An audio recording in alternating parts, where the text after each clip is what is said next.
یکی دیگر از پروژه های انکشافی در شهر غزنی وارد مرحله اجرا قرار گرفت. پروژه‌ای که قرار است سهولت بیشتری را برای رفت و آمد شهروندان فراهم سازد.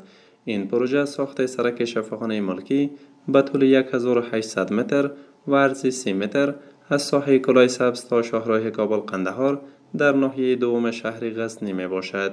مسئولان می گویند این سرک به هزینه 40 میلیون افغانی از بودجه شاروالی این ولایت به گونه اساسی ساخته می شود و قرار است کار آن در ظرف 5 ماه به پایان برسد.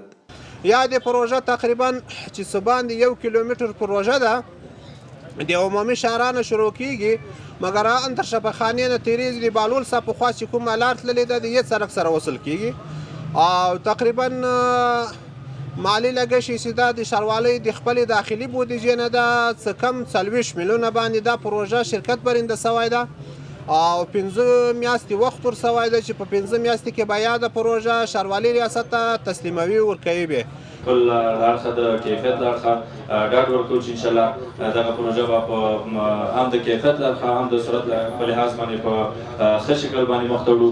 هیله لرو چې دلته شته مسؤلین همداشان ولسونه د کار د لا ښه کیفیت او معیاري کېدو په موخه باندې د شرکت د مسؤلینو سره د انجینرانو سره د تخنیکی تیمونو سره مرسته و همکاری وکړي. شماری از نمایندگان مردم از آغاز این پروژه استقبال کرده و میگویند پیش از این با دشواری‌های زیادی در رفت آمد روبرو بودند. آنان ابراز امیدواری می‌کنند که با تکمیل این سرک مشکلات آنان تا حد زیادی حل شود. جای سعادت است که این سرک ما بزرگ میشه که سرک بسیار یک سرک حیاتی است. تمام این منطقه از روضه شروع کن، از اندر شروع بکن، از خود مابین شهر خوجا بقال صاحب، علی لالا صاحب، باغای بلول کلگی بین این سرک ارتباط پیدا مونه.